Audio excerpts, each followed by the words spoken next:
الحمد لله وكفى وسلام على عباده الذين اصطفى أما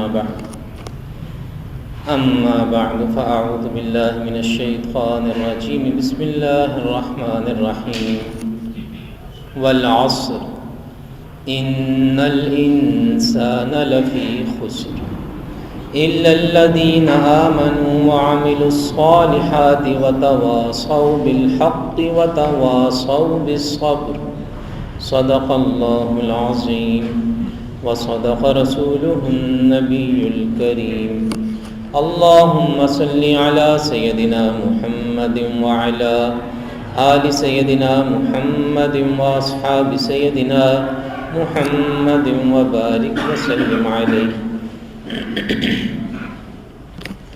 30ویں پارے کی سورۃ العصر اس وقت ہمارے سامنے ہے۔ مکی سورت ہے اور اس میں 3 آیات ہیں۔ سورۃ العصر قرآن مجید کی سورت نمبر 103 ہے۔ سورۃ العصر اگرچہ اس میں آیات تو صرف 3 ہیں، لیکن یہ سورت اتنی جامع سورت ہے اور اس میں اسلامی نظام زندگی کو اس کمال کے ساتھ سمو دیا گیا ہے کہ امام شافعی رحمۃ اللہ علیہ فرمایا کرتے تھے کہ اگر قرآن مجید میں صرف یہی ایک سورت اگر نازل ہوتی تو بھی انسانیت کی فلاح، نصیحت اور اللہ تعالیٰ کی اطاعت والی زندگی گزارنے کے لیے کافی تھی۔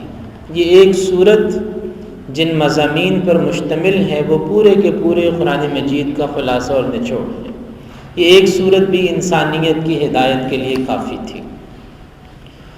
اور اس سورت سے صحابہ کرام رضی اللہ تعالی عنہم کو ایسا شغف تھا کہ ایک صحابی روایت کرتے ہیں، طبرانی شریف میں روایت موجود ہے کہ رسول اللہ صلی اللہ علیہ وسلم کے کوئی بھی 2 صحابہ آپس میں جب ملاقات کرتے تو اس وقت تک جدا نہ ہوتے جب تک ایک دوسرے کو سورۃ العصر سنا نہ دیتے، یعنی اس سورت کو سناتے، اس کے مضمون کی یاد دہانی کرواتے ایک دوسرے کو، اس کے مضمون کا آپس میں مذاکرہ کرتے۔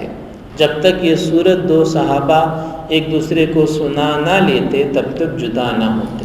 اور سنانے سے مراد دراصل اس کے مضمون کی یاد دہانی ہے کہ ایک مسلمان کا طرز زندگی اس دنیا کے اندر کیا ہونا چاہیے۔ تو یہ بڑی اہم 2 باتیں ہیں جو امام شافعی نے فرمایا، وہ بھی کہ یہ ایک سورت بھی انسانی نصیحت کے لیے کافی ہے، اور دوسرا جو صحابہ کرام کا عمل کہ جب تک سنا نہ لیتے ایک دوسرے کو تب تک جدا نہ ہوتے۔ سب سے پہلے سورت میں قسم کھائی گئی زمانے کی، والعصر، قسم ہے زمانے کی، ان الانسان لفی خسر، کہ بے شک انسان خسارے میں ہے۔ انسان ہونے کی حیثیت سے خسارے میں ہے، اور اس خسارے سے وہ لوگ نکلیں گے جو 4 اوصاف کے ساتھ متصف ہوں گے، 4 خوبیاں جن کے اندر موجود ہوں گی۔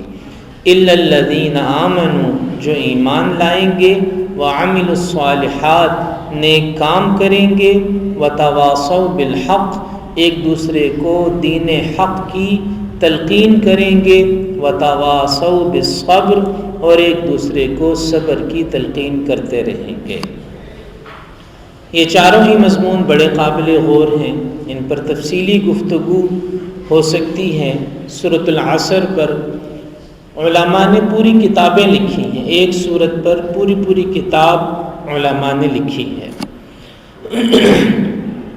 مختصر انداز میں اگر اس سورت کو سمجھنا چاہیں تو سب سے پہلے زمانے کی قسم کھائی گئی، عصر، زمانے کی قسم، یعنی جو زمانہ گزر چکا ہے اس کی بھی قسم، اور جو زمانہ گزر رہا ہے۔ ہماری زندگی ہر لمحے حال سے ماضی میں تبدیل ہوتی ہے، ہر لمحے جیسے جیسے سوئی چل رہی ہے، گھڑی کی سوئی چلتی جاتی ہے، ہمارا حال ہمارے ماضی میں تبدیل ہوتا جاتا ہے۔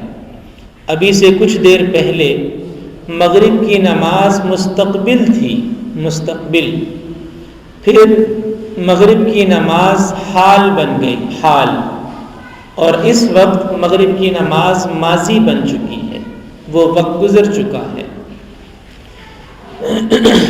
تو انسانی زندگی ہر لمحے مستقبل سے حال اور حال سے ماضی، گزرا ہوا زمانہ بنتی چلی جا رہی ہے۔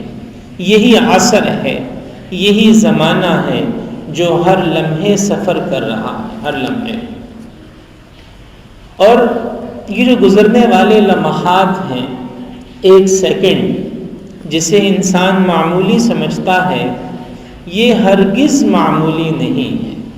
ہمارے ہاں تو بدقسمتی سے دنوں کے دن ضائع کر دیے جاتے ہیں، گھنٹے ضائع کر دیے جاتے ہیں، حالانکہ یہ جو ایک سیکنڈ ہے، ایک سیکنڈ، یہ بھی بہت قیمت رکھتا ہے۔ روشنی ایک سیکنڈ میں 1,86,000 میل کا فاصلہ طے کرتی ہے۔ روشنی، جو روشنی کی رفتار ہے، ایک سیکنڈ کے اندر 1,86,000 میل کا فاصلہ طے کر لیتی ہے۔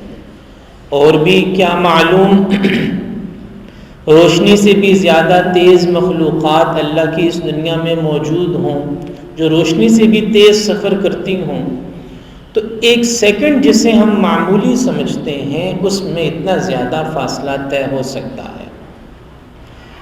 تو یہ جو زمانہ ہے، یہ جو وقت ہے، یہ وقت دراصل جو گزر رہا ہے، قوموں کا وقت اور افراد کا وقت جو گزر رہا ہے، یہ گزرتا ہوا وقت اسے اپنے انجام کے قریب لے کر جا رہا ہے۔ ہر گزرتا ہوا لمحہ، ہر گزرتا ہوا وقت، جو مدت اسے ملی ہے، کسی قوم کو، کسی معاشرے کو، کسی فرد کو جو مدت ملی ہے، اس مدت کا گزرتا ہوا ہر لمحہ اسے اس کے انجام کے قریب لے کر جا رہا ہے۔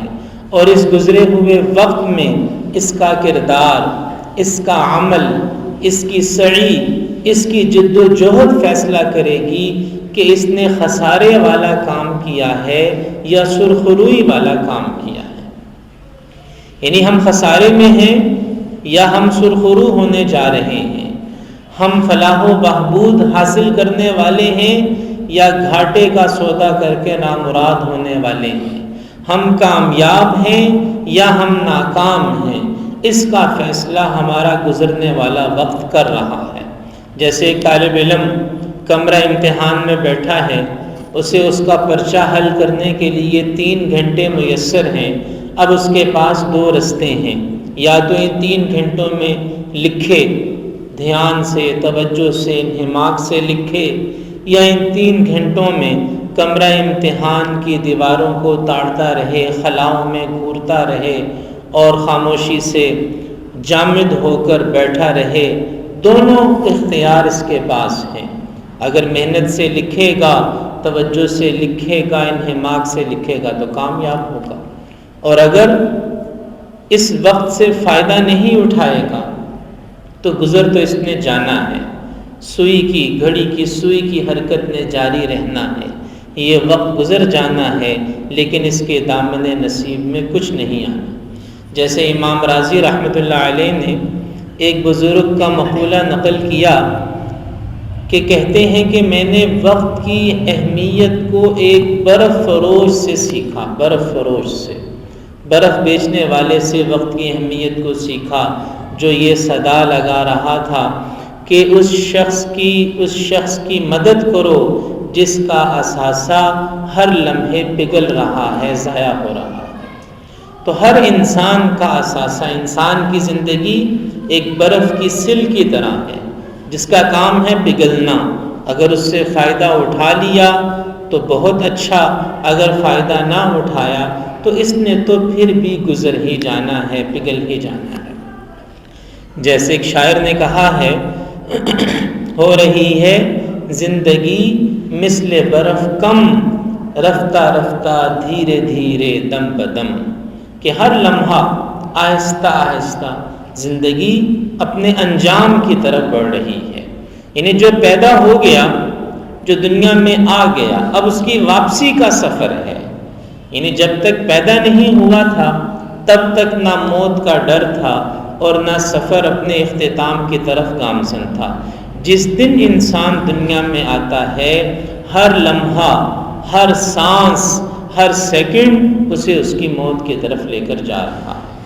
تو اسی لیے اللہ تعالیٰ نے یہاں اس صورت میں، جو کہ بڑی اہم صورت ہے اپنے مضمون کے اعتبار سے، اس صورت میں زمانے کی قسم کھائی، وقت کی قسم کھائی کہ جو وقت تمہیں میسر ہے یہ بڑا ہی قیمتی ہے، بلکہ سب سے زیادہ قیمتی چیز جو کسی انسان کو ملتی ہے وہ انسان کا وقت ہے۔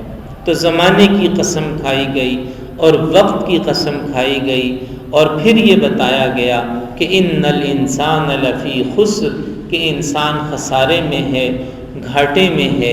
اس خسارے اور گھاٹے سے کیسے بچ سکتا ہے، اس کی تفصیل اگلی آیت میں آ رہی ہے۔ اللہ تعالیٰ ہمیں قرآن مجید کو سمجھ کر اس پہ عمل کرنے کی توفیق عطا فرمائے۔